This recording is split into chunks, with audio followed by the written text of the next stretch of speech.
Hi ನಮಸ್ಕಾರ ಎಲ್ರಿಗೂ welcome to Nandi trust. ನಮ್ಮ ಹತ್ರ ಇದೆ ಟೊಯೋಟಾ ಇನೋವಾ 2.5 ವಿ ವರ್ಷನ್ನು ಸಿಂಗಲ್ ಓನರ್ ಗಾಡಿ. ಸಿಂಗಲ್ ಓನರು ವೆರಿ ಲೆಸ್ಟ್ ಇವನು ಬರೀ 32,900 ಕಿಲೋಮೀಟರ್ ಓಡಿದೆ. Complete showroom maintenance, non accidental ಗಾಡಿ, ಬ್ರ್ಯಾಂಡ್ ನ್ಯೂ ಟೈರ್ಸ್ ಕೂಡ ಹಾಕಿದ್ದೀವಿ. ಶೋರೂಮಿಂದ ಬಂದಿರೋ ರೀಪ್ಲೇಸ್ ಆಗಿರಲಿಲ್ಲ. ಡ್ಯೂ ಟು ಬಬಲ್ಸಿಂದ ಟೈರ್ನ ರೀಪ್ಲೇಸ್ಮೆಂಟ್ ಮಾಡಿದ್ದೀವಿ. ₹1 ಖರ್ಚು ಮಾಡೋ ಥರ ಇಲ್ಲ. ಇನ್ಸೂರೆನ್ಸ್ ಲ್ಯಾಪ್ಸ್ ಆಗಿದೆ, ಬೈಯರ್ ಇನ್ಸೂರೆನ್ಸ್ ಕಟ್ಕೋಬೇಕಾಗತ್ತೆ. ಈ ಆಫರು ಮಾರ್ಚ್ 15ನೇ ತಾರೀಕಿನವರೆಗೂ ಇರುತ್ತೆ. ಫಿಕ್ಸ್ಡ್ ಪ್ರೈಸು, ಬಾರ್ಗೇನಿಂಗ್ ಇಲ್ಲ. 13 ಲಕ್ಷ ಫಿಕ್ಸು ಪ್ರೈಸು. ವಿಸಿಟ್ ಮಾಡಿ Nandi trust cars Tumakuru. Excellent condition ಆಗಿದೆ. ಬ್ರ್ಯಾಂಡ್ ನ್ಯೂ ವೆಹಿಕಲ್ ಯಾವ ಥರ ಇರುತ್ತೆ ಅದೇ ರೀತಿ ಇದೆ. 2015 ಮಾಡಲು, ಸಿಂಗಲ್ ಓನರು, ಬರೀ 32,000 ಓಡಿರೋದು. ಇಡೀ ಕರ್ನಾಟಕ ಹುಡುಗರು ಈ ಥರದ ಗಾಡಿ ಸಿಗಲ್ಲ. ಎಕ್ಸಲೆಂಟ್ ಕಂಡೀಷನ್ ಆಗಿರುತ್ತೆ.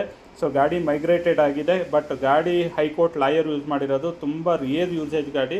ಹೊಸ ಗಾಡಿ ಫೀಲು ಇರೋ ಥರನೇ ಗಾಡಿ ಇದೆ. ಆ ಥರ ಇದ್ದರೆ ಗಾಡಿ ತೊಗೊಳ್ಳಿ. ಇನ್ ಕೇಸ್ ಆ ಥರ ಇಲ್ಲ ಅಂತ ಹೇಳಿ ನೀವು ಬಂದಿರೋ ಖರ್ಚನ್ನ ನಾವು ಬೇರ್ ಮಾಡಿಕೊಡ್ತೀವಿ. ಟ್ರಾನ್ಸ್ಪೋರ್ಟೇಷನ್ ಏನಿರುತ್ತೆ 2,000 1,000 ನಿಮ್ಮ ಡೀಸೆಲ್ ಕಾಸ್ಟ್ ಸಮೇತ ಕೊಡ್ತೀವಿ ಗಾಡಿ ಚೆನ್ನಾಗಿಲ್ಲ ಅಂದರೆ.